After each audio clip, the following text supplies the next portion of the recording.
Karena kalau sebut hati itu seharusnya memang ini yang sering penyakit kuning ya Bu ya.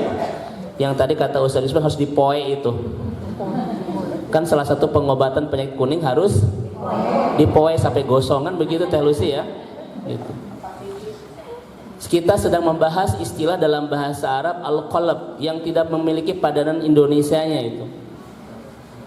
Yaitu yang sering kita sebut dengan hati. Tapi jangan salah sangka bunda-bunda, hati itu ada dua, ada yang disebut dengan kabad, hati yang tadi itu ya, yang ada di apa ya, di kedokteran itu, yang penyakit tadi, yang punya penyakit apa namanya, hiper dan lain-lain, itu namanya kabad. Itu memang anatomi tubuh itu ya. Nah kita sekarang sedang membahas tentang al-qalb, yang sering disebut dalam terjemah Indonesia dengan hati. Saya tanya sama bunda-bunda di sini, apa disebut dengan hati? Kolbu, apa disebut dengan kolbu? Hati, apa disebut dengan hati? Sok sampai jam sabaraha. Baik, saya menemukan istilah dari Syekh Imam Al-Jurzani ya, dalam kitab At-Ta'rifat beliau. Nanti bunda-bunda silakan cek kitab At-Ta'rifat beliau. Syekh Imam Al-Jurzani itu mengatakan yang disebut dengan qalb itu adalah mustalahun, sebuah nama tanpa benda sebetulnya.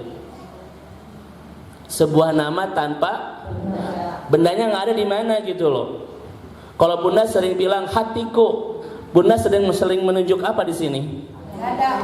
Ini nih, jantung kan? Kau telah menyakiti hatiku. Di mana pun bunda yang menunjuknya? Di sini letaknya di mana? Ini di sini ada apa? Sakitnya di mana Bun? Nah kayak begitu kan? Sebetulnya kita sedang menunjuk apa itu? Jantung. Dan yang disebut qalb mah mustalah, sebuah nama tanpa benda sebetulnya. Ya. Tapi ada nggak di bunda begini Bun? Kau telah menyakiti hatiku kadi ayat itu. Ada kan? Tetapi kita lihat mustalahun alal latifi rabbaniyah fil jismil fi qalbil jismani. Dia sebuah nama tanpa benda yang menunjukkan ya, yang menunjukkan kekuatan yang Allah berikan kepada kita, sehingga dengan kekuatan ini kita bisa merasa, memahami, kita bisa mengerti, kita bisa bahagia, kita bisa bersedih. Kekuatan ini nanti bunda-bunda yang dirahmati Allah membuat kita bisa merasakan segalanya itu. Kita bisa sedih gara-gara apa? Urusan hati. Kita bahagia urusan hati. Betul tidak? Kita memahami urusan hati. Kita rudet urusan hati. Kita sedang rungsing urusan hati. Betul nggak? Dan kata Imam Al-Jurzani, fi qalbil jismani, yang disimpan di jantung. Nah makanya bunda tidak salah ketika menunjukkan hati, kita menunjuk jantung. Hatiku kan begitu ya Bun ya. Sakitnya di mana? Di sini. Ayo gitu Bun. Aku tuh sakit hati pisan. Ayo tuh mau ayah kan? Karena kata Imam Al-Jurzani disimpan di mana? Fil jismi, fi qalbil jisman, di sini. Sanubari syakal, yang bentuknya seperti sanubari. Yang bentuknya seperti sanubari. Bunda-bunda tahu apa sebutan sanubari? Bukan sangubari. Atau sangunu kamari. Udah betul-betul alhamdulillah sehat selalu. Kapan kita umroh lagi? Mudah-mudahan insyaallah. Sering gak kita mendengar istilah sanubari? Apa artinya? Perasaan. Apalagi ayo? Lubuk yang paling dalam, aham. Cie, kau telah menyakitiku sampai ke sampai ke hati yang paling dalam. Sanubari itu istilah bahasa Arab yang sudah menjadi istilah Indonesia, tetapi salah pengertian. Sanubari syakal itu adalah bentuknya seperti buah pohon pinus. Jadi sanubari itu buah pohon pinus.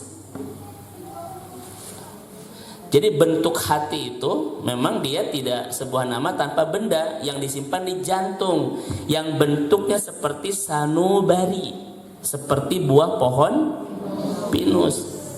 Sok kumaha bentuk buah pohon pinus? Nah kieuan wae tuh. Da ieu bukan sanubari, ieu mah apa ya saja? Tufah kan kieu mah. Betul tidak?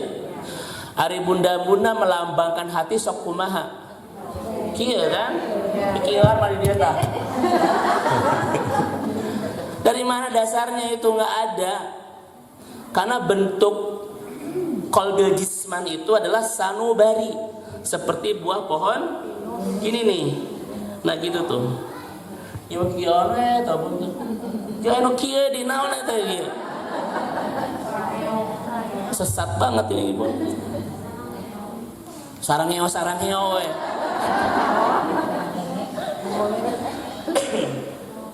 Makanya kalau bunda ingin melambangkan hati, sesuai dong seperti sanubari, seperti buah pohon malah regian gitu.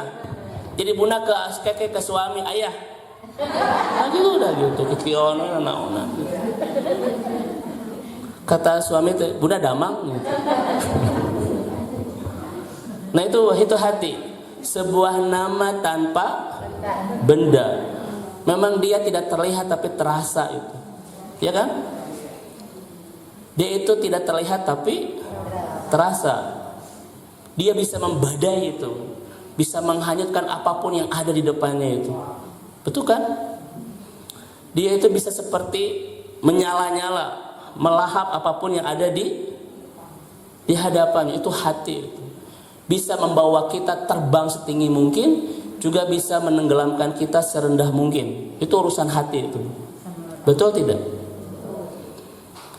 Memang dia tidak terlihat tapi terasa itu. Nah itu hati. Dan kata Abu Hurairah, dia itu adalah aglama yamlikun nas, suatu yang paling mahal yang kita miliki. Ya.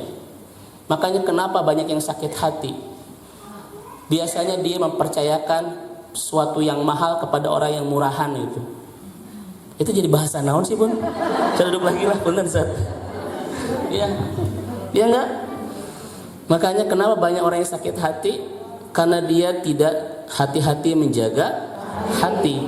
Apa bentuk ketidakhati-hatiannya? Kadang mempercayakan sesuatu yang paling mahal yang dia miliki kepada orang yang murahan, yang tidak pantas untuk mendapatkannya. Cie, udah gitu aja lah. Maka yang di jalan harus hati-hati, yang di hati harus jalan-jalan, ayo. Yang di jalan harus hati-hati, yang sudah di hati, yuk. Itu jadi bahasa nah, Ustaz. Pak Ustadz lagi. Baik. Nah, di antara keistimewaan hati ini sehingga menjadi sesuatu yang paling berharga dan paling mahal yang kita miliki adalah li'annal insan, li'annal insan, Bun, itu li'annal qalb quwwatul insan, karena hati itu kekuatan manusia, ya kan? Kekuatan manusia itu laisa fi jasadi, bukan di fisiknya, walakin fi qalbihi, tapi di hatinya. Saya tanya kepada bunda-bunda di sini, bunda bisa hadir pengajian bersama Ustadz tercinta kita Ustadz Yusman hari ini, itu adalah kekuatan fisik, kekuatan hati. Hati, bukan kekuatan fisik itu. Banyak orang yang lebih kuat fisiknya nggak bisa hadir itu, betul kan? Tetapi kalau hati kita sudah kuat Pun, dengan keterbatasan fisik apapun, kita bisa menjalani semuanya. Betul tidak? Saya kemarin Bun, dengan 150 jemaah haji 4 bus dengan Ustadz Wijayanto, kita membawa 9 orang yang pakai kursi roda itu. Memang fisiknya itu terbatas Ustadz, tapi selama di sana mereka sehat selalu. Kenapa? Karena untuk melaksanakan ketaatan bukan membutuhkan fisik, tapi membutuhkan kekuatan hati. Kira-kira kalau pengajian, Bun, kalau pengajian kita seperti pagi hari ini membutuhkan kekuatan fisik, kira-kira yang hadir di sini usia berapa? Ayo. Yang mengisi saf-saf sholat subuh itu usia berapa? Saya ulang lagi, udah. Kalaulah ibadah itu ditentukan oleh kuatul jasa, kekuatan fisik, yang bersaf-saf di sholat subuh itu siapa? Yang melingkar iman setiap kajian itu siapa? Buktinya?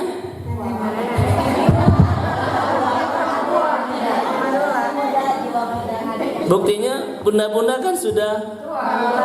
Saya nggak bahas loh, Bun. Tapi di saf-saf awal kan begitu. Malah kemana anak-anak mudanya coba? Ayo. Ini menunjukkan at-ta'ah itu biquwatul qalb, bukan biquwatil jasad. Ketaatan kepada Allah itu butuh kekuatan hati, bukan kekuatan fisik. Malah anak-anak muda sekarang di mana coba? Ketika yang mengisi saf-saf awal, gerbang-gerbang depan dalam ketaatan kepada Allah, malah kebanyakan orang-orang secara fisik sudah terbatas, betul tidak? Sekarang mana hamba-hamba Allah yang sedang ada di klimak, di puncak kekuatan fisik itu? Malah sekarang sedang bertabur kemaksiatan gitu. Betul tidak? Saya tidak mengatakan ibu tua, tidak loh. Ibu tadi yang bilang sendiri. Saya nggak ngomong. Ada nggak, Bun, seseorang yang angkat besi ya, Bun ya, binaragawan, ngejim ya terus tapi tak ada ngejum. Tapi ada nggak yang tidak bisa membuka kelopak mata jam 3 untuk tahajud? Ada nggak, Bun?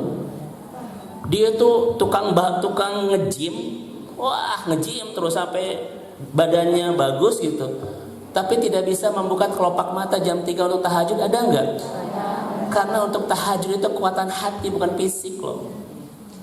Tapi yang ada nggak ibu-ibu yang sudah sepuh ya, Bu ya, yang sudah jalan pun sulit, boro-boro maraton, tapi jam 3 sudah terbangun melaksanakan tahajud? Ada? Nah itu buktinya.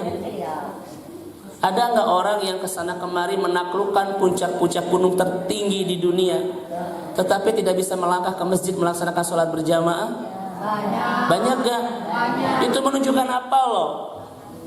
Ketaatan kepada Allah bukan oleh fisik, tapi oleh hati. Suami-suami bunda mungkin di sini ada yang suka goes, Bun, sampai ke alam baka kemana gitu.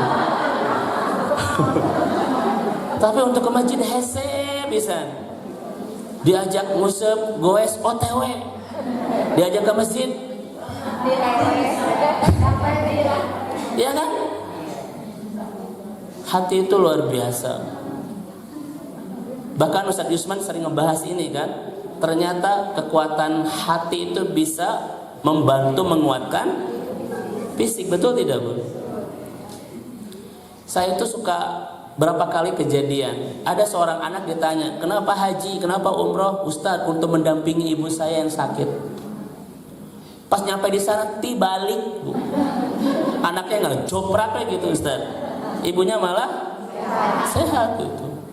Makanya saya itu selama bawa jamaah ke tanah suci, nanti tanggal 20 juga mau berangkat lagi. Mudah-mudahan ada yang bersama ibu-ibu di sini, insyaallah. Tidak cukup amin, daftar.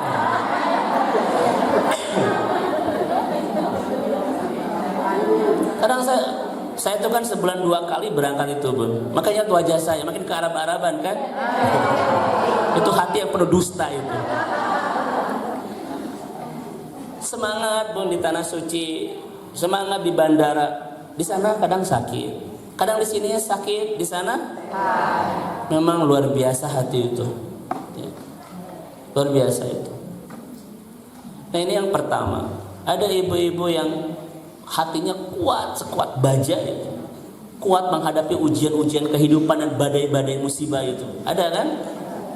Tapi ada orang laki-laki yang fisiknya bagus, tetapi pemarah ya, temperamen. Berarti hatinya lemah itu. Dia tidak bisa menahan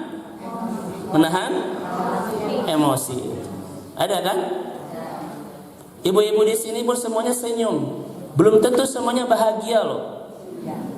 Tetapi sebagian mungkin ada di antara ibu-ibu yang terus diuji dengan ujian bertubi-tubi, terus menderas tidak pernah berhenti seperti bak deras air hujan yang tidak pernah mereda. Tapi bisa senyum, kenapa? Kekuatan hati itu. Ini kelihatan ibu-ibu sekarang yang mencoba untuk bahagia itu ada. Nah itu kata Bu Tutun, pura-pura bahagia.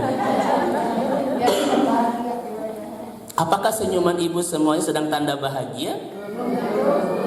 Tuh kan, belum tentu. Tapi ada orang yang sudah mulai berkeluh kesah, ya Bunda, ya Allah kenapa kau uji aku seberat ini? Ya kan? Ya Allah rasanya aku sudah tidak kuat dengan semua ini. Ya Allah rasanya aku ingin pulang. Pulang ke mana? Itu berarti memang dia sudah, hatinya sudah lemah. Ini yang pertama bunda-bunda yang dirahmati Allah ya. Makanya nanti akan kita bahas satu kajian Ustaz ya. Ketaatan itu membutuhkan kekuatan hati. Hati bagaimana yang harus kita miliki agar senantiasa kita itu di versi terbaik ketaatan kita kepada Allah. Itu nanti ada bahasan tertentu itu. Mungkin nanti kita bahas TLS di pertemuan berikutnya ya. Sengaja biar diundang lagi. Ini yang pertama. Yang kedua, nanti sebelum kita masuk ke sini ya. Kenapa Abu Hurairah mengatakan hati itu hal yang paling berharga dan termahal yang kita miliki? Karena kekuatan manusia itu ada di hatinya. Dan yang kedua, karena hati itu pun alarm terbaik yang kita miliki itu. Hati itu alarm terbaik. Namanya syuur imaniyah itu. Ada, jadi kalau ada sesuatu yang tidak tepat pun hati itu seperti alarm itu ya. Contoh misalnya kata Ibnu Abbas. Kata Ibnu Abbas itu lil hasana tumalina wasai'ah ar-raibah. Kata Ibnu Abbas, ketaatan itu menenangkan hati dan kemaksiatan itu menggelisahkan perasaan. Jadi sebanyak apa kemaksiatan kita, sebanyak itulah kegelisahan di perasaan kita itu. Kenapa bunda-bunda Ibnu Abbas mengatakan demikian? Ketaatan itu menenangkan, kemaksiatan itu menggelisahkan. Makanya kalau bunda ingin punya hati yang tenang, bun, punya hati yang rohatul bal Ustaz ya, yang tentram, itu bukan dari keberlimpahan loh, tetapi dari keindahan kita membangun ketaatan. Memang ketaatan itu kadang melelahkan, tetapi memberikan efek ketenangan di perasaan. Soalnya bun, saya ulang ya. Memang ketaatan itu kadang melelahkan, tapi memberikan efek ketenangan di perasaan. Maka semakin indah versi ketaatan kita kepada Allah, kita semakin layak memiliki hati yang penuh dengan ketentraman dan ketenangan. Maka siapa orang yang paling tenang dan paling tentram? Bukan yang paling banyak dan paling berlimpah, tetapi yang paling indah ketaatannya itu. Percaya itu Ibnu Abbas. Yang kedua, lisayah ar-raibah, kemaksiatan itu menggelisahkan. Maka kalau kita terus membuat program-program kemaksiatan, kita sedang merencanakan hati kita untuk kehilangan ketenangan. Gelisah saja. Makanya bun, kegelisahan itu kadang bukan berantakan hidup kita, tetapi berantakan ketaatan kita itu. Betul ya? Ustadz, kenapa sih orang yang berbuat maksiat itu hatinya resah bun? Karena hati itu pun alarm, tidak bisa diajak tidak baik. Saya ulang ya, hati yang hidup, hati yang bersih itu tidak bisa diajak tidak baik. Makanya ketika kita berbuat ketidakbaikan, hati kita itu berontak. Makanya orang yang banyak maksiat, mungkin dia diam, tetapi hatinya sedang berseteru itu. Hatinya sedang bertengkar itu. Teganya kamu berbuat itu. kamu tuh kan makhluk, kamu tuh kan hamba Allah yang dimuliakan. Karena dia terus nyarekan kita itu, Bun. Makanya lihat orang-orang yang galau, orang-orang yang rudet, gabut, Bun. Mungkin dia diam, mungkin dia duduk, tetapi di kedalaman perasaan dia sedang terus sedang bertengkar itu. Karena hati tidak bisa dibawa tidak baik, Bun. Makanya kemaksiatan itu adalah salah satu cara kita untuk menghilangkan kebahagiaan di perasaan kita. Makanya orang yang banyak dosa nggak bahagia hidupnya. Silakan Bunda lihat itu, betul tidak? Yang kemarin yang korupsi 271 triliun itu bahagia nggak sih sekarang hidupnya? Belum tentu. Mungkin takut, mungkin khawatir, mungkin sian, betul tidak? Kenapa? Karena dia punya hati yang tidak bisa diajak tidak baik gitu. Kebayang gak sama bunda-bunda, setiap kita berbuat dosa kita dimarahi oleh hati sendiri? Coba, tenang gak? Ya itu tuh. Maka kuncinya adalah keresahan perasaan kita, kesedihan hati kita, bukan karena ketidakindahan hidup kita, tapi boleh jadi berantakannya ketaatan kita itu. Itu kuncinya. Bahkan Bunda, apa kata Sukordowi? Orang yang menumpuk kekayaan dengan kemaksiatan, dia adalah orang yang akan kehilangan ketenangan di perasaan dalam keberlimpahan. Coba diulang tuh 2, 3.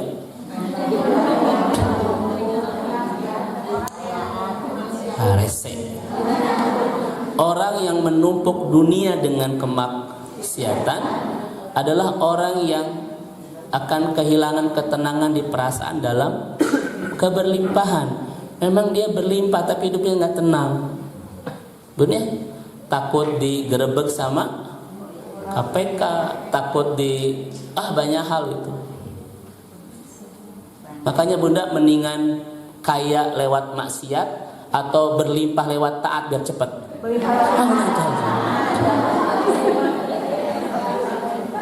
Seorang lagi ya Bun ya, seorang lagi. Karena kata para ulama, pada akhirnya tidak ada kalimat yang paling indah dalam quote di perasaan kita kecuali kalimat ini. Memang ketaatan itu melelahkan, tetapi memberi efek ketenangan di perasaan. Sementara kemaksiatan melezatkan, tetapi akan memberi efek kegelisahan di perasaan. Saya ulang ya. Ketaatan itu melelahkan, tetapi dia akan memberikan ketenangan di perasaan. Hidupnya tenang, Bun. Makanya Bunda kalau sudah sholat rasanya bagaimana? Ketika sholat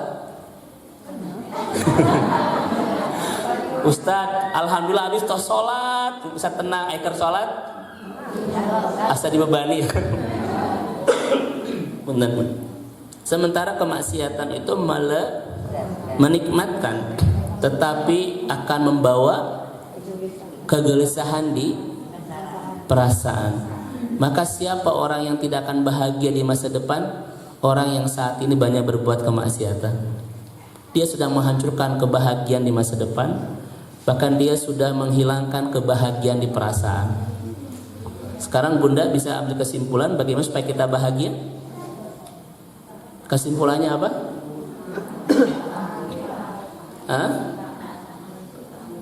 Rese. Seorang Bun, kemaksiatan itu merampas kebahagiaan kita di masa depan. Karena maksiat itu hutang yang akan dibayar dengan kegelisahan di masa depan. Itu hutang semuanya. Dan pasti kita bayar. Bayarannya dengan apa? Kita kehilangan ketenangan dan kebahagiaan. Kira-kira orang yang cerdas mau gak berbuat maksiat? Kenapa? Karena dia tidak mau kehilangan kebahagiaan. Dan yang kedua, orang yang banyak maksiat itu Bun, orang yang sedang menghilangkan kebahagiaan di perasaannya. Karena hatinya akan terus memarahi dia, akan terus bertengkar, berseteru, akan terus konflik batin itu. Makanya lihat Bun, orang sedikit-sedikit nangis ketika ingat dosa karena ada konflik batin. Kemarin saya itu Ustadz Yusman, Masya Allah ya, alhamdulillah Bu, ini memang berezeki dari Allah. setiap tanggal 9 Zulhijjah pasti ada di Arafah. Sampai tahun ini alhamdulillah sejak kuliah itu. Kan saya pernah berdoa sama Allah, pengen setiap tanggal 9 Zulhijjah ada di Arafah. Kenapa saya paling senang dengan suasana momentum tanggal 9 Zulhijjah itu? Karena 9 Zulhijjah itulah puncak ibadah haji, Ustaz ya. Al-Hajju Arafah, puncak ibadah. Ibadah haji itu adalah Arafah. Dan setiap orang datang ke Arafah tanggal 9 Zulhijjah, mereka tidak bisa menyembunyikan kesalahan di hadapan Allah. Ambruk semuanya. Bunda-bunda yang sudah haji, ada nggak yang tidak nangis ketika tanggal 9 Zulhijjah? Coba. Semua pasti. Karena tangisan itu pun adalah kelelahan kita menyembunyikan kemaksiatan di hadapan Allah. Semuanya ambruk. Semuanya betul-betul tidak lagi bisa menahan dosa yang sudah kita sembunyikan berpuluh-puluh tahun di kehidupan kita. Makanya saya sampai hari ini tidak pernah melihat orang tidak nangis di Arafah. Semuanya nangis itu. Makanya salah satu makna Arafah kata Imam Al-Qurtubi adalah menyadari orang ketika datang ke Arafah tanggal 9 Zulhijjah itu sensitif banget dengan hatinya. Ingat semua dosa yang dia lakukan, kemudian tak bisa lagi menyembunyikannya, dia akan ambruk di hadapan. Itu momentum, Bun, yang paling indah di mana hamba-hamba Allah itu betul-betul mengakui segala yang i'tiraf itu. Mudah-mudahan bunda-bunda yang belum merasakan ibadah haji segera Allah undang. Terlezat, Bun. Kenikmatan terlezat spiritualitas kita memang tanggal 9 Zulhijjah. Ustadz Abi nuju umroh ke Arafah teu nangis, dah bukan tanggal salapan. Kan kita sering kan ke Arafah kan? Ustadz, nah Abi teu nangis malah dipoto-foto, bukan tanggal 9 Zulhijjah. Karena Arafah selain tanggal 9 memang tidak istimewa. Malah kita kadang foto-foto dengan unta itu. Itu saingan terberat Ustadz itu memang di Arafah adalah unta. Kenapa saingan terberat? Jamaah itu minta dipoto dengan unta ku Ustadz gitu. Bayar lagi itu ya. Ya kan Ustadz pang motokeun nya gitu. Saya teh moto deui jamaah. Memang harga diri Ustadz di sana itu kalah sama unta. Dan alhamdulillah sekarang memang di Arafah unta sudah tidak ada. Tapi tetapnya jamaah tidak mau dipoto dengan Ustadz. Baik, bunda-bunda yang dirahmati Allah Subhanahu wa taala ya. Maka seindah apa versi ketaatan kita kepada Allah, maka setenang itulah perasaan kita. Ini di penghujung akhir 1445 Hijriah ya. Dan sebentar lagi kita akan mengawali 1446 Hijriah. Senin besok ya Bun ya. Ayo Bun, berazamlah kepada Allah ingin menjadikan 1446 Hijriah ini adalah tahun kebahagiaan hidup kita. Ya, bagaimana caranya? Jadikanlah 1446 Hijriah versi terbaik ketaatan kita kepada Allah. Versi terbaik dan versi terindah hubungan kita bersama Allah. Versi terbahagia hidup kita bersama Allah. Versi ternikmat kita mencintai, jadikan itu. Maka 1446 Hijriah akan menjadi tahun terbahagia dalam kehidupan kita. Setuju tidak? Setuju tidak Bun?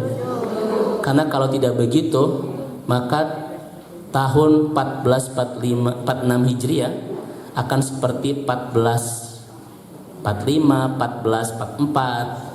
Tetap banyak air mata, tetap raru dan udah gitu. Andaikan 1446 Hijriah ini menjadi tahun terakhir kita ada di dunia, dan setelah itu kita memang pulang kepada Allah, maka jadikan tahun 1446 Hijriah ini adalah tahun terpantas kita untuk bisa mendekatkan kita ke pintu surga. Setuju ya Bun ya? Baik. Nah bunda-bunda yang dirahmati Allah Subhanahu wa ta'ala, mari kita lihat salah satu penyakit yang berbahaya di hati kita, Yang harus kita obati hari ini adalah sebagaimana yang disampaikan dalam Al-Quran. Setidaknya ada 3 ayat pun yang menunjukkan penyakit di hati kita. Di antaranya Al-Kahfi ayat 28, yaitu wala tuti man aghfalna, ya, yaitu hati yang kami lalaikan dari ingat kami, wattaba'a hawahu, dan memperturutkan hawa nafsu. Ghaflah, ini penyakit pertama. Ghaflah itu artinya lalai. Kata Allah, jangan ikuti orang yang telah kami lalaikan hatinya. Kenapa? Wattaba'a hawahu, karena kalau orang hatinya sudah lalai pasti akan mudah memperturutkan hawa nafsunya. Siapa pelaku-pelaku syahwat itu pun? Orang-orang yang hatinya sedang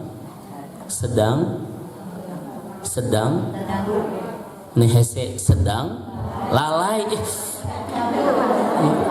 Itu bahasan lalai, bukan bahasan kesabaran loh bun. Ini yang pertama, ya. Penyakit yang kedua kita lihat bun di surat Al-Ma'un. Ada yang sahun, hatinya itu sahwi. Apa hati sahwi itu?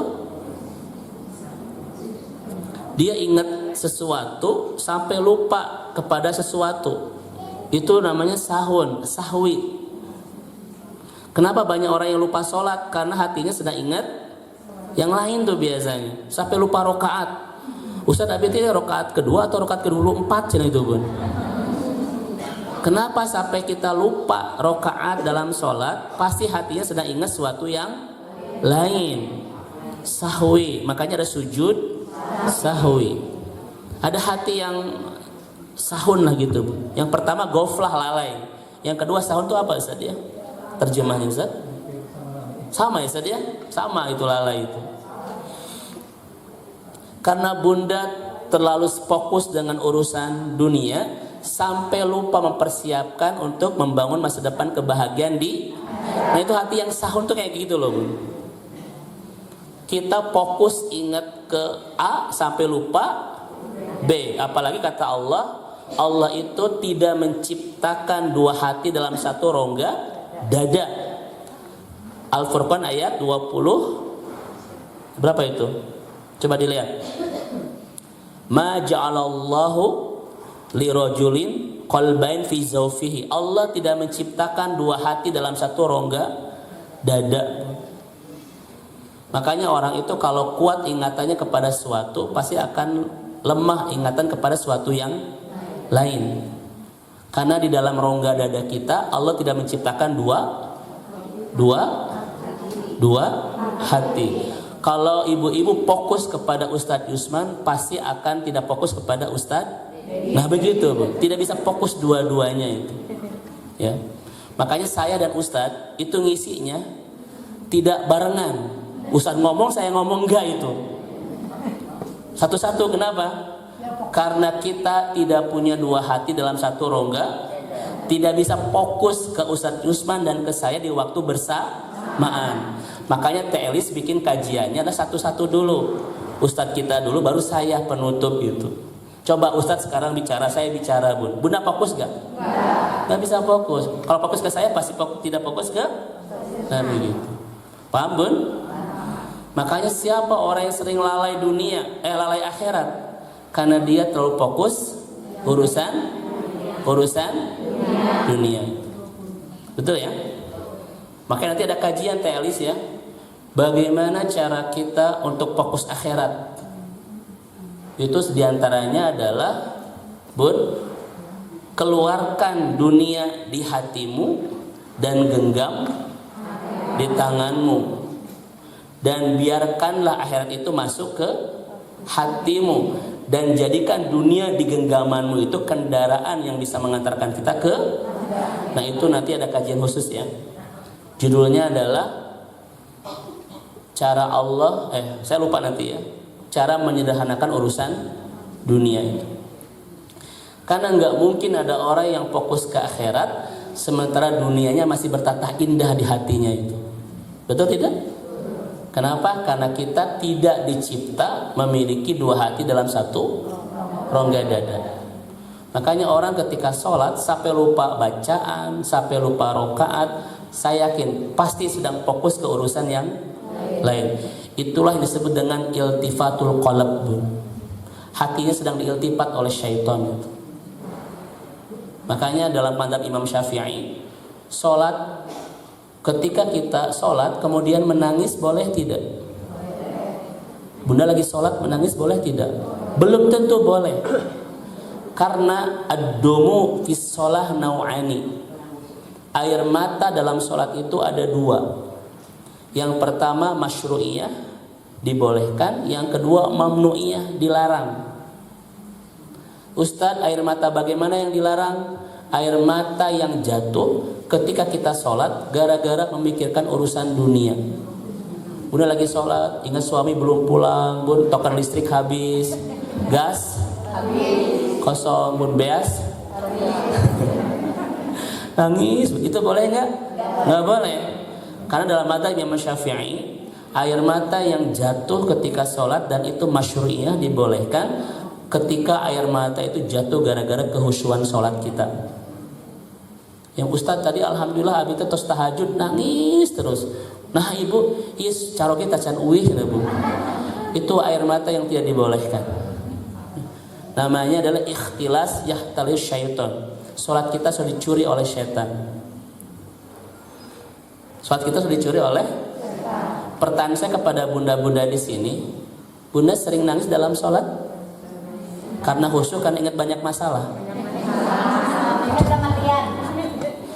Kalau sholat ingat karena kematian bagian dari khusyuk bukan? Khusyuk, karena khusyuk itu kan meyakini kita akan bertemu dengan Allah, kan begitu. Tetapi yang sering terjadi bunda nangis itu gara-gara khusyuk, gara-gara ingat banyak masalah. Ayo jujur. Belum tentu dibolehkan, ya kan? Yang ketiga, bun, ada hati yang nisyan. Sama lalai juga, lupa Ustaz ya. Nisyan juga sama itu. Sebagaimana yang Allah sampaikan dalam, saya lupa ayat berapa ya. Ini kategorinya sama penyakitnya, bun, tetapi kalau dianalisa itu memang ada perbedaan. Tapi betul kata Ustaz Yusman, hampir semua artinya lalai saja. Hati yang goflah, hati yang nisyan ya, nisyan itu lupa. Makanya bunda-bunda, kenapa manusia disebut dengan al-insan? Li'annahu kasratu nisyan, karena dia banyak lupa itu. Makanya kenapa salah satu nama Al-Quran disebut ad-dzikru, pengingat. Kan Al-Quran punya 4 nama, Al-Kitab, Al-Quran, Al-Furqan, ad-dzikru, ya kan? Kenapa salah satu nama Al-Quran disebut dengan ad-dzikru? Karena manusianya al-insan. Apa itu tadi insan itu? Banyak lupa. Makanya Al-Quran disebut pengingat, karena manusianya banyak lupa.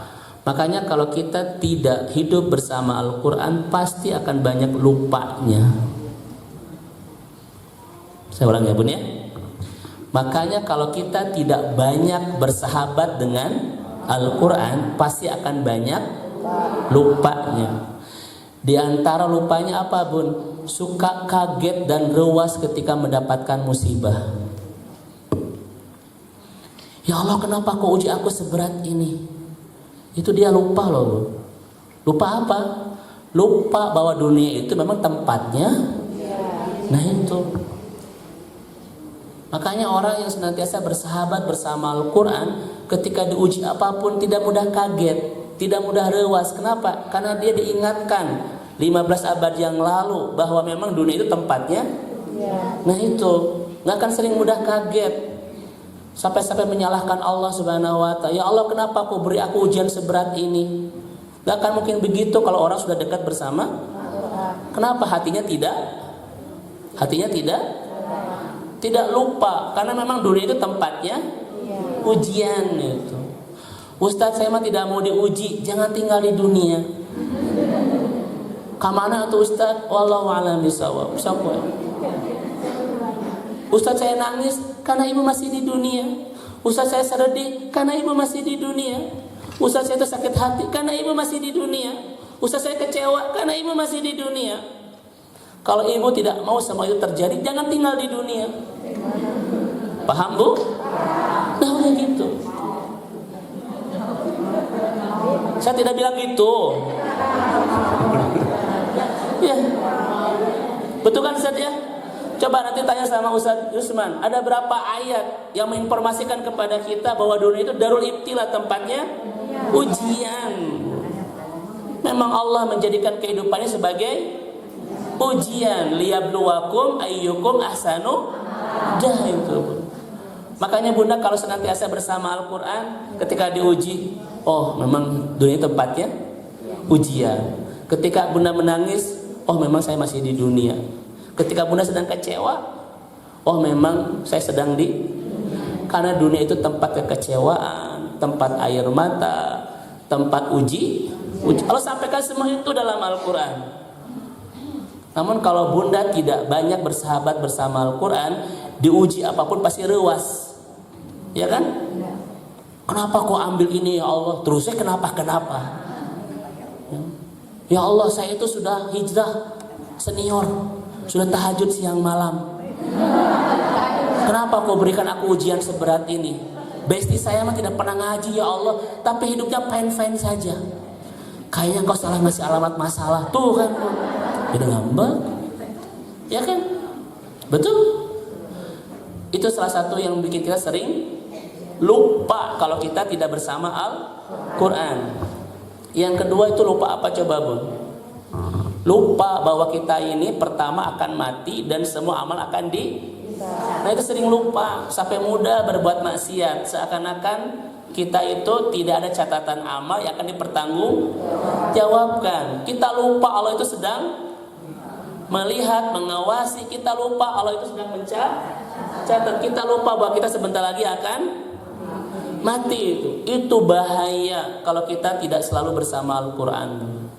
Makanya lihat, kenapa orang-orang yang bersama Al-Quran senantiasa terjaga aktivitasnya? Karena senantiasa diingatkan, ada Allah yang mengawasinya, ada dua malaikat yang mencatat amal-amalnya, ada akhirat yang akan mempertanggungjawabkan perbuatannya. Makanya senantiasa akan hati. Itu hati yang lupa. Ini semuanya penyakit tuh. Goflah saja, kemudian sahun dan nisyan ini. Nah kita lihat bunda Ustadz, apa dampak kalau hati lalai? Wattaba'ash hawahu, dia akan mudah memperturutkan hawa nafsu. Siapa orang-orang yang mudah memperturutkan hawa nafsu? Orang-orang yang hatinya sedang lalai. Kira-kira bahaya tidak? Bahaya tidak bun? Nah, kalau orang hati sedang lalai mudah ibadah tidak? Mudah ibadah enggak? Tidak. Kenapa? Karena dia sedang memperturutkan, sementara ibadah itu bertentangan dengan hawa nafsu. Al-ibadah khilafus syahwat. Ibadah itu bertentangan dengan hawa nafsu. Demi Allah bunda-bunda, tidak ada ibadah yang berselera dengan hawa nafsu kita. Sekarang kita sedang ngaji ibadah bukan? Enaknya jam 11 begini pun ngaji, atau kali-kali nyari seblak dan bakso di Sanguan. Hah? Pulangnya berarti ingin segera selesai. Kumaha teh ocit teh. Sok bunda, jam 3 pagi tuh enaknya tahajud atau tidur? Jam 11 ini enaknya ngaji bersama Ustaz Yusma bersama saya atau apa tadi? Maka ciri orang yang hatinya lalai pun berat melaksanakan ketaatan, mudah melaksanakan kemaksiatan. Kenapa? Inna nafsa la'ammaratu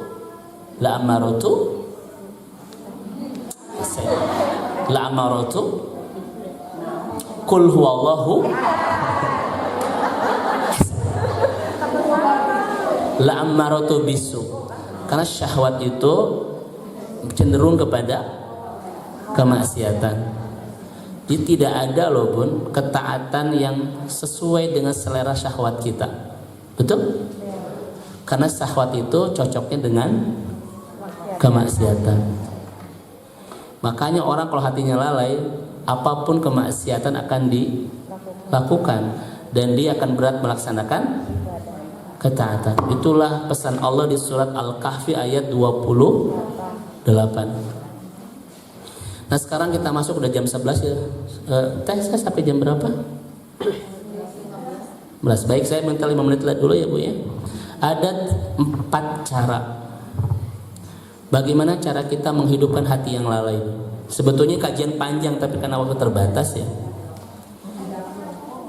Ada berapa cara Bun? 4. Yang pertama, ini saya sampaikan dari seorang profesor, seorang dokter ya.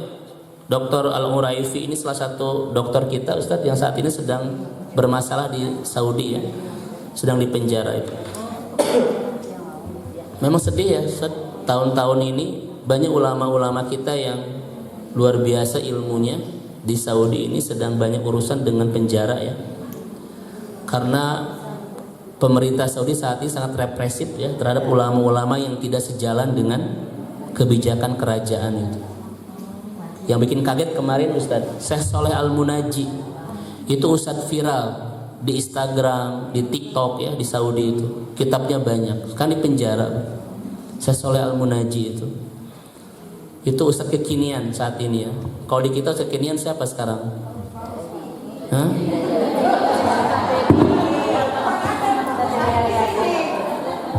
Dimak bukan kekinian, keakian. Itu Ustadz Al-Uraifi di penjara, Ustadz Soleh Munaji di penjara, Salman Al-Audah di penjara. Saya itu sudah mengumpulkan seluruh ulama-ulama di Saudi sampai ke daerah-daerah pedalaman itu dikumpulin. Ternyata sudah puluhan yang saat ini dipenjara oleh Saudi. Karena Saudi sekarang pun sedang mengembangkan teori tentang hadatsah ya, tentang Nah itulah. Bahkan si MBS itu bilang begini, 5 tahun ke depan saya akan menjadikan Saudi itu seperti urubah jadidah, the new Eropa itu, Eropa baru.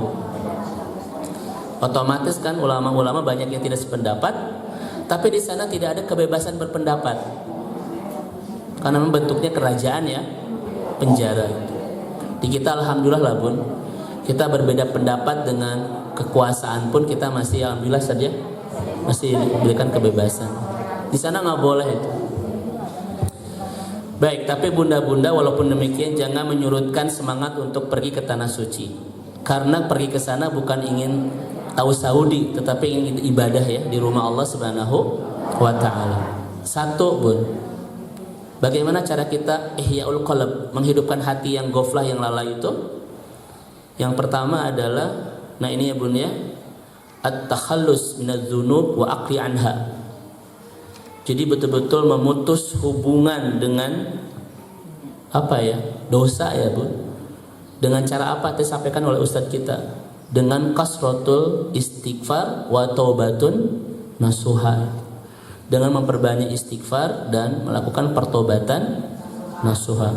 Karena yang membuat hati sakit itu adalah nuktoh, titik-titik noda hitam yang kita tempel di hati kita lewat kemaksiatan kita. Makanya Bunda, hati itu akan mudah sakit, mati ya, mati rasa, tidak peka itu kalau kita banyak dosa. Bunda, kalau kita terjaga banget, terus kita melakukan dosa, bagaimana perasaan kita? Deg-degan nggak? Dewas nggak? Sian nggak? Tapi kalau kita berbuat yang kedua, ketiga, keempat, bagaimana perasaannya? Nah, makin tenang, Bun ya. Begitu, itu dosa tuh begitu. Bahkan pada akhirnya kita merasa tidak berdosa ketika berbuat dosa. Bahkan kita merasa berdosa ketika tidak berdosa. Aduh Ustaz, tapi nyeri cangkeng can gibah can gitu. Udah gibah ini kudu itu Bun. Nah itu Bun. Makanya orang itu hatinya akan apa ya Ustaz? Akan mati rasa, kehilangan kepekaan, sensitivitasnya ketika dibanyakin noktah, titik hitam gara-gara dosa itu. Makanya bunda-bunda yang dirahmati Allah Subhanahu wa taala, Ini sering kita sampaikan Bun ya, bahwa hati itu Bun kalau kita berbuat maksiat akan kehilangan kenikmatan di perasaan ketika berbuat ketaatan. Seorang Bun, kemaksiatan menghilangkan kelezatan dalam ketaatan. Kenapa kita tidak merasakan kenikmatan dalam ketaatan? Pasti penyebabnya adalah kemaksiatan. Bunda pernah nggak tahajud tidak nikmat? Pernah nggak baca Al-Quran tidak lezat? Pernah nggak Bunda ngaji ini Bun tidak nikmat? Apa yang menyebabkan semua itu? Bukan ketaatannya yang tidak nikmat, tapi kemaksiatanlah yang telah menghilangkan kenikmatan di perasaan kita ketika berbuat ketaatan. Coba, pernah saya sampaikan begini bunda-bunda, kena waktu ya, tapi sedikit ya, boleh sedikit ya. Ada nggak ibadah yang berat? Nggak ada. Karena Allah mengatakan la yukallifullahu nafsan illa wus'aha. Allah itu sudah mengukur syariat itu dengan kemampuan kita untuk melakukannya. Jadi tidak ada ibadah yang berat. Setiap kita pasti akan bisa melaksanakan ibadah. Allah sudah ukur itu. Jadi ada nggak ibadah yang yang berat? Tidak ada. Semua ibadah itu tidak ada yang berat. Tapi ada nggak yang meninggalkan? Pertanyaan saya kepada bunda-bunda, orang meninggalkan ibadah gara-gara ketidakmampuan atau gara-gara ketidakmauan? Kenapa bukan ketidakmampuan? Karena semuanya mampu.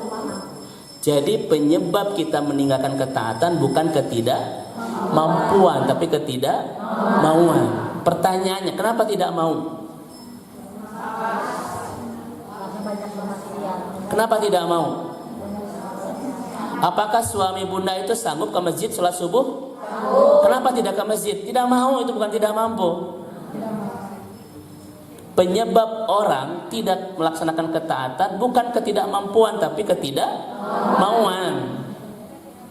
Rumah kita tuh pun ada nggak pun yang 10 kilo ke masjid gitu, ada nggak?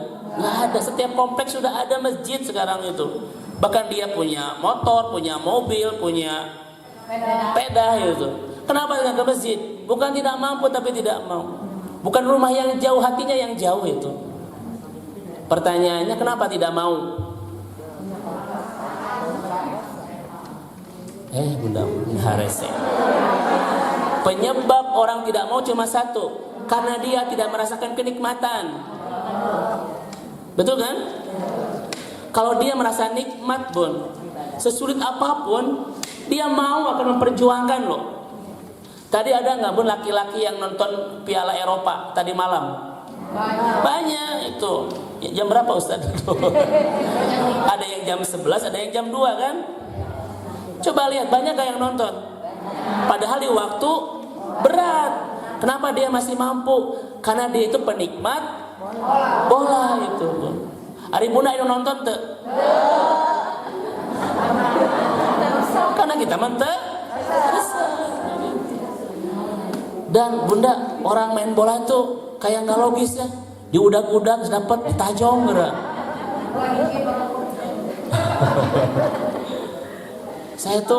Saya senang, bukan senang ya, tapi masa harus jam 11 dan jam 2. Pas saya pengajian subuh karosong Bun, nah bapak-bapaknya selesai menonton bola itu. Jadi faktor orang meninggalkan itu bukan tidak mampu, tapi tidak. Kenapa tidak mau? Tidak merasakan. Kenapa tidak merasakan kenikmatan? Akibat dosa.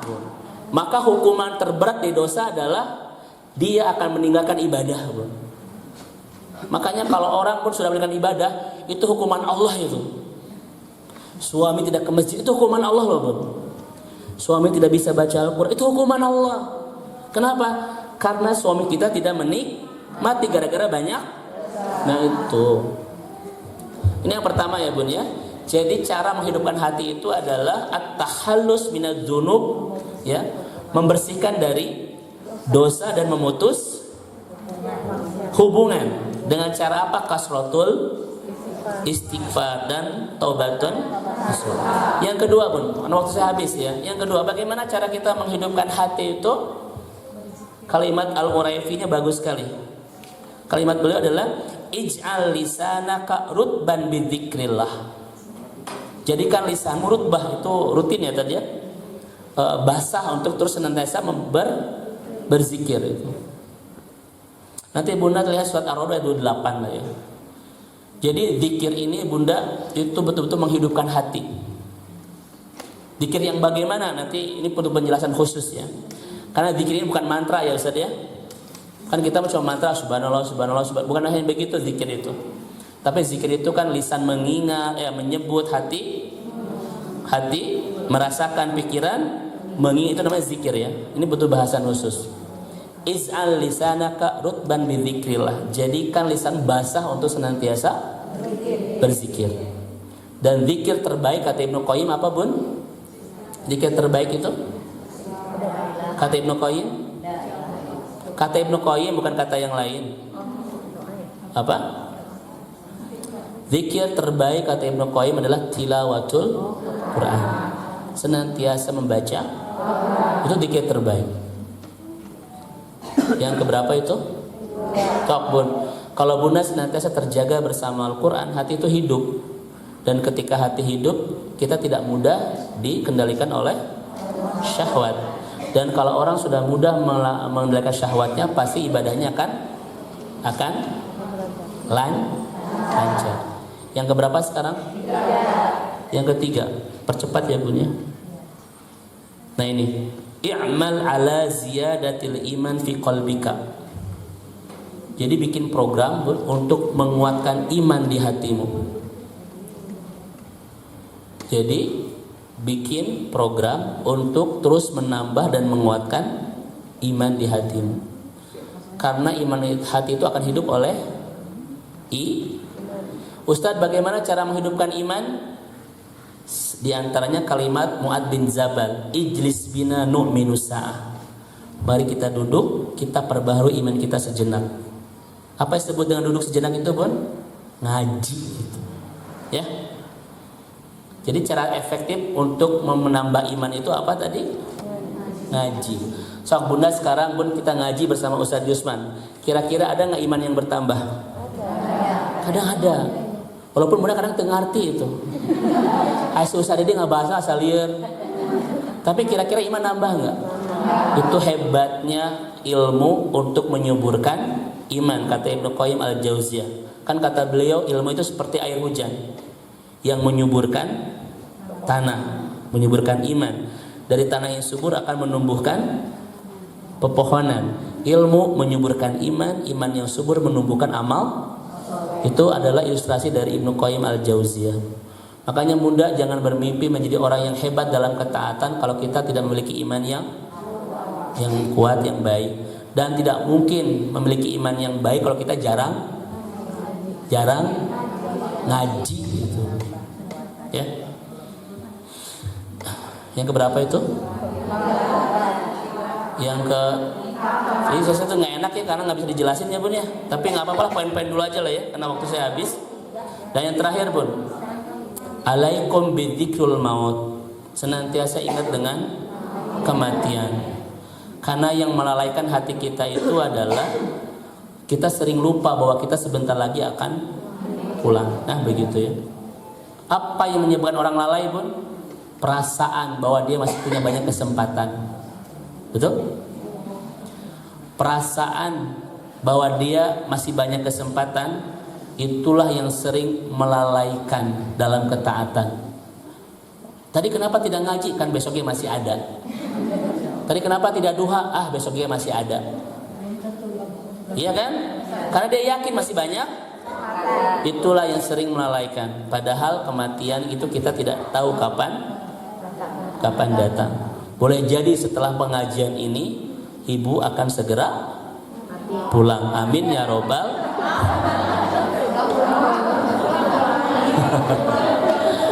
Bunda kematian mah tidak ada yang tahu ya.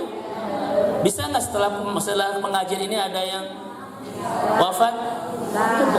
Kalau Ustaz masih aman insyaallah. Meni tidak bahagia Ustaz masih aman teh. Oke, inilah 4 cara bagaimana menghidupkan hati Bun. Yang pertama adalah tahallus minaz dzunub wa aqli anha. Yang kedua adalah apa tadi? Is'al lisanaka rutbah bidzikrillah. Yang ketiga apa?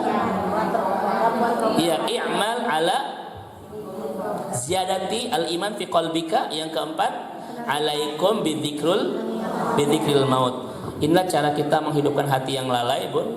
Silakan laksanakan 4 hal ini, maka dia akan mudah menumbuhkan hati yang sedang tertidur, akan menyemangatkan hati yang sedang lalai, ya Bunya, seperti dia sedang menyegarkan ranting-ranting pohonan yang sedang melayu dan akan mati. Seperti itu kata para ulama. Wallahu a'lam bishawab. Mohon maaf waktunya ya. Silakan. Ustaz, pertanyaan 2 pertanyaan Pak Ustaz ya. Masih ada waktu. Mohon izin Pak Ustaz. Mohon izin Bunda, sebelum pertanyaan, siapa infak terbaik? Ya. Siapa infak terbaik? Ini untuk memberikan infak terbaik kita untuk Ustaz. Ya, untuk panti tahfidz Nazwa ya. Setiap rupiah yang kita infakkan menjadi infak terbaik, Bun, dan dipakai oleh anak-anak yang sedang menghafal Quran, itulah salah satu program terbaik amal jariah kita. Setiap ayat yang dihafal oleh anak-anak kita dapat pahala tidak? Setiap ayat yang dibaca oleh anak-anak tahfidz kita dapat pahala. Kemudian mereka tumbuh besar, nanti mereka punya murid mengajarkan. Itulah cara kita untuk menjadikan rupiah kita menjadi sumber amal jariah, ya Bun ya. Siapkan infak terbaik, silakan. Silakan ibu-ibu 2 pertanyaan ya.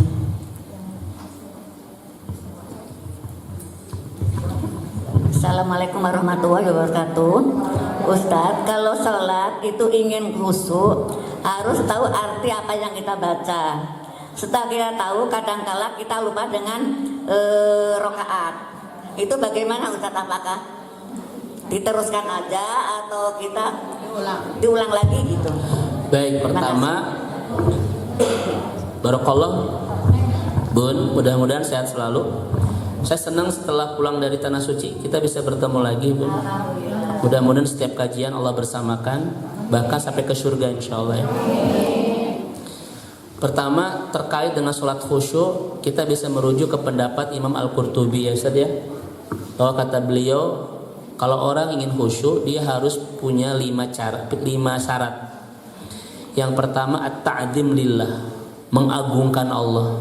Artinya bahwa dia sedang bahwa dia sedang curhat kepada Allah, penguasa alam semesta. Jadi betul-betul ketika sholat itu kita kayak sedang menghadap Allah Subhanahu wa taala ya, sebagaimana perasaan kita ketika sedang menghadap pejabat ya Bun ya. Nah, itu yang pertama itu. Yang kedua adalah istihdarul qalbi, menghadirkan hati. Maksudnya kata Imam Al-Ghazali, merasakan bahwa sholat kita itu diawasi, dilihat dan diperhatikan oleh Allah Subhanahu wa taala. Kalau kita sholat diperhatikan oleh orang, kira-kira ada kualitas yang membaik tidak, Bun? Nah, seperti itu ya. Kemudian yang ketiga kata Imam Al-Qurtubi adalah al-fahmu li ma'na kalam, pahami apa yang kita baca dalam sholat. Kemudian yang keberapa? Yang keempat adalah adanya ar-roja wal khauf fis shalah, adanya harapan dan ketakutan dalam sholat. Mudah-mudahan sholat saya diterima Allah. Takutannya saya khawatir sholat saya tidak diterima oleh Allah. Jadi sholat bukan sekedar menunaikan kewajiban kemudian kita lupakan, tetapi ada harapan dan ketakutan yang membersamai sholat kita agar semakin berkualitas. Dan yang terakhir adalah dzikrul maut, ingat kematian dan rasakan sholat yang kita lakukan seakan-akan sholat terakhir yang kita dapatkan. Inilah 5 cara dari Imam Al-Qurtubi agar sholat kita berkualitas, meraih kehusyuan. Nah, pertanyaannya kalau kita lupa bagaimana gitu? Memang kadang Ustadz ya, senantiasa dalam sholat kadang kita tidak 100% bagus pun. Kadang ada lupa-lupa yang cepat kita kembali kepada kehusyuan. Saya Bunda ngalamun cepat kembali istighfar. Maksudnya Bun cepat kembali kepada kehusyuan sholat kita. Imam ngalamun terus diikuti Bunnya. Kamari abdi di TSM beli tas itu ke ayah kira-kira KPPJ atau terus KPPJ kemana itu. itu cepat kembali itu, ya, cepat kembali. Ketika rakaat lupa dan lain sebagainya, nanti ada cara bagaimana kita memperbaikinya. Bisa dengan sujud sahwi, bisa nambah rakaat pun sujud sahwi. Itu nanti masuk ke fikih ya bun. Yang jelas ketika kita lupa jangan terus diikuti, cepat kembali ingat dengan kehusuan sholat kita. Jangan terlalaikan dengan wiswas syaitan dalam sholat kita yang mencuri kehusuan di dalamnya. Karena setan itu akan mewiswas kita dalam sholat tuh, akan membawa pikiran kita, hati kita untuk ingat sesuatu di selain masalah sholat dan kehusuan ya bun ya. Wallahu a'lam bishawab. Mudah-mudahan bunda senantiasa diberkahi, diberikan taufik juga kita semua insyaallah. Silakan pertanyaan kedua dari belakang.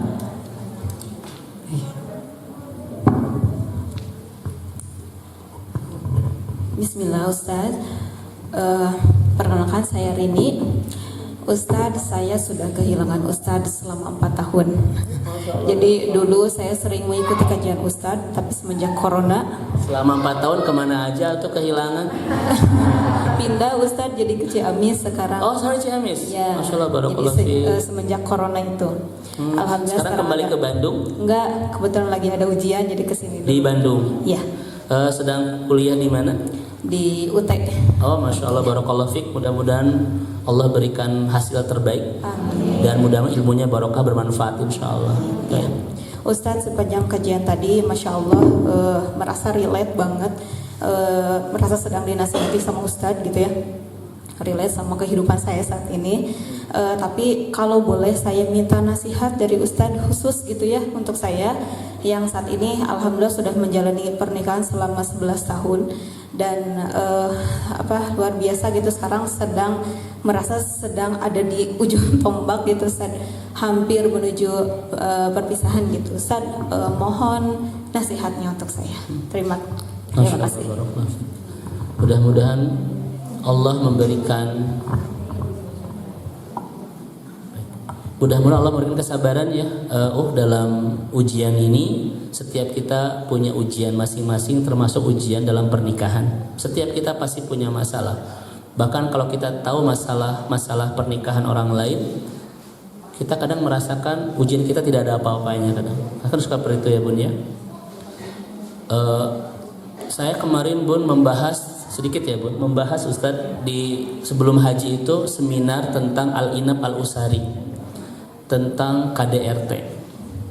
Saya dipanelkan dengan seorang doktor ahli sosiologi berdua di Pemkot Cimahi itu ya, panel gitu Ustaz. 2 malam saya itu mengkaji bun terkait dengan Al-Inab Al-Usari ini dan negara-negara Timur Tengah. Saya tidak bahas negara-negara Eropa karena udah kebayang lah gitu ya, negara-negara yang tidak kuat keimanannya, tidak kuat bertuhannya itu cenderung pasti tidak akan indah menjalani pernikahan. Saya kaji semua negara-negara di Timur Tengah, dari mulai negara-negara Asia Tengah sampai ke negara Eropa, ke Afrika, Mesir, Sudan itu ya. Kaget luar biasa. Ternyata negara-negara yang notabene Ustaz ya kita cap negara-negara Islam, ternyata Al-Inab Al-Usari ini itu sangat dominan. Kekerasan dalam rumah tangga itu. Kaget banget itu. Termasuk Saudi dan lain sebagainya itu ya. Padahal ya kita selama ini ternina bobokan itu negara-negara yang kita katakan notabene adalah negara penganut Islam yang taat begitu ya bun. Dan ternyata dari kajian kemarin itu pelaku Al-Inab ini 99% adalah rijal, laki-laki. Jadi memang kalau laki-laki itu tidak bagus hubungannya dengan Allah, itu pasti gak bagus hubungan dengan pasangan itu terjadi bun. Maksudnya sampai ada gitu ya suami itu membunuh istrinya bun, membuat cacat begitu ya. Dan itu saat ini sedang betul-betul menjadi kekhawatiran karena sampai saat ini berlangsung. Artinya adalah sebagaimana yang Allah sampaikan di surah An-Nazm, annahu adhaka wa afka wa annahu khalaqa zawjayn dzakara wal unsa. Memang Allah itu memberikan bahan dasar dalam rumah tangga itu 2. Ada masa di mana kita bahagia, ada masa di mana kita harus berair mata. Itulah kata-kata yang melahirkan prinsip dari saya. Setiap rumah tangga itu ada ujiannya masing-masing. Bahkan kalau kita ingin lihat ujian rumah tangga orang, rasanya ujian yang Allah berikan dalam rumah tangga kita itu tidak seberapa. Kan begitu ya Bun ya? Karena ada yang sampai disiram Bun ini tuh, sampai mukanya itu hancur gitu oleh suaminya. Disiram apa seperti itu ya? Itulah air galon apa gitulah, air Orson gitu loh. Sampai hancur begitu. Sampai ada seorang istri kehilangan nyawa, dan itu saya banyak dapat data-datanya itu. Betapa laki-laki seperti itu. Padahal Aisyah itu pernah ditanya oleh Abu Bakar itu ya, apa yang paling mengagumkan di hidupmu ketika bersama Rasulullah? Sampai nangis Aisyah bilang apa coba? Selama bersamaku tidak ada kata-kata dan perbuatan Rasulullah yang pernah menyakiti hatiku. Saya timbang bagaimana pernikahan Nabi dan pernikahan manusia sekarang tuh jauh banget gitu ya. Nabi itu tidak pernah melukai perasaan istrinya. Ini ada laki-laki yang membunuh istrinya. Wahyu billah itu. Yang pertama itu ya Bun, mudah-mudahan Allah berikan kesabaran. Yang kedua, mudah-mudahan Allah memberikan kekuatan untuk terus bisa menjalani ibadah ini. Dan saya berharap rumah tangga ini berakhir sakinah, mawadah, warahmah bersama sampai ke surga. Kenapa? Karena pernikahan, kalau kita lihat Al-Quran, itu bukan sekedar memenuhi kebutuhan dan menyempurnakan status dari single menjadi double mah tenis satu Bu. Apa bututun dari single menjadi pasangan ganda campuran. Tetapi ternyata Bun, lebih dari itu semua. Pernikahan itu adalah kita menyempurnakan setengah agama. Dan ini ibadah itu, Masya Allah. Bahkan Dr. Al-Kiski mengatakan nikah adalah ibadah azimah fi hayatil mu'min, ibadah yang sangat agung dalam kehidupan seorang mukmin. Karena 24 jam kita bisa bersama-sama dengan pasangan kita membangun istana indah amal soleh itu, sampai nanti kita bersama-sama sampai ke surga itu ya. Pertama Bun, yang pertama sabar. Yang kedua, mudah-mudahan Allah berikan solusi terbaik sehingga kita bisa menemukan rumah tangga kita yang sakinah, mawadah, warahmah. Yang ketiga, pahami nikah itu bukan sekedar tadi, tetapi inilah ibadah kepada Allah, dan setiap ibadah pasti ada ujiannya ya. Setiap ibadah itu ada ujiannya. Allah sampaikan di Al-Quran, setan itu sampai-sampai mengatakan apa? La'aqudanna lahum sirotokal mustaqim. Setan itu tidak mau kita ini ibadah. Bahkan di hadis Muslim, kalau mereka berhasil memisahkan suami istri, apa kata setan yang lain? Ni'ma syaitonu anta, ni'ma syaitonu anta. Engkau sebaik-baik setan, engkau sebaik-baik setan. Mereka mendapatkan penghargaan yang begitu luar biasa dari setan-setan yang lain ketika sudah memisahkan ya. Ketika kita memperkuat daya untuk menghadapi ujian, sebagaimana hadis Nabi, inna idomal jazai ma idomil bala, semakin besar dan bertaburan pahala yang sedang Allah berikan. Karena besarnya pahala sangat berbanding dengan beratnya sebuah ujian. Boleh jadi saat ini memang Allah sedang ingin terus memperbanyak pahala dan suami ya dalam ibadah rumah tangga ini. Dan yang terakhir, bahwa pernikahan itu ternyata Ustadz ya, kalau kita lihat diatur ayat 21 di Ar-Ra'd 23, cara kita bersama sampai ke surga. Maka ubah orientasi rumah tangga itu bukan urusan duniawi, tetapi bagaimana cara kita bersama sampai ke surga itu. Karena memang Allah menargetkan rumah tangga itu adalah ma'an fil jannah, bagaimana kita bersama sampai ke surga. Maka setiap rumah tangga yang orientasinya duniawi selalu banyak masalah tuh. Cara untuk memperbaiki semua masalah itu, ubah orientasi. Saya menikah karena ingin ibadah dan ingin punya partner bersama sampai ke surga. Itu Allah sampaikan di Ar-Ra'd itu. Ini 5 hal ini itu bisa membantu, ya bisa membantu. Apalagi misalnya kalau kita lihat, kenapa pernikahan disebut dengan misaqan ghalidha, perjanjian yang sangat agung ya Teh Tin ya. Karena pernikahan itu adalah janji setia seorang laki-laki kepada Allah untuk membawa istri dan anak-anaknya terbebas dari api. Kalau suami paham ini Bun, maka yang dia khawatirkan di keluarga bukan masalah dunianya, tetapi masalah akhiratnya. Karena itu janji dia kepada Allah ketika dia meminang seorang perempuan dan melimpahkan tanggung jawab dari seorang ayah kepadanya itu. Ya kan? Kalau sudah begitu, Allah akan bimbing rumah tangga kita Bun, untuk dikuatkan, untuk dimudahkan prosesnya, untuk diangkat ujiannya, untuk dinikmatkan ibadahnya, bahkan untuk dibersamakan sampai ke jannahnya itu. Ini poin-poin yang mudah-mudahan ya Bun ya bisa membantu. Karena saya juga belum tahu, mungkin nanti bisa ada konsultasi atau apa ya, biasanya lebih bisa memberikan mungkin nasihat yang sangat diperlukan. Tapi alhamdulillah kita doakan bersama ibu-ibu ya. Mudah-mudahan rumah tangga kita semua termasuk rumah tangga yang Allah berikan taufik, kekuatan, kemudahan, dimudahkan untuk menghadapi segalanya, disabarkan dalam ujiannya, dinikmatkan dalam ketaatan bersama-samanya, dan dikuatkan orientasi untuk ke surga bersama-samanya itu. Wallahu a'lam bishawab. Silakan Ustadz ditutup dengan doa saja. Baik, bunda-bunda, Ustadz mohon izin. Saya itu selama Ustadz Yusma ada di sini agak gemper. Ya, ada Ustadz kita, masya Allah. Mohon izin Ustadz untuk mengakhiri pertemuan kita dengan doa singkat. Mudah-mudahan bunda-bunda, apa yang kita lalui hari ini tidak hanya sekedar menjadi ilmu, tetapi juga sebagaimana yang Allah sampaikan, yang Nabi sampaikan dalam hadis riwayat Imam Muslim, bahwa ngaji ini adalah cara kita untuk bisa keluar dari masalah-masalah ya. Allah bantu kita untuk menghadapi segalanya. Bahkan kata Nabi, Allah akan turunkan rahmat dan sakinah di kehidupan kita insyaallah. Inilah mudah-mudahan cara kita untuk bisa menyelesaikan satu persatu masalah-masalah yang sedang kita hadapi ya. Mari kita beristighfar seterusnya dan hamdalah seindahnya. Astagfirullahaladzim, astagfirullahaladzim, astagfirullahaladzim.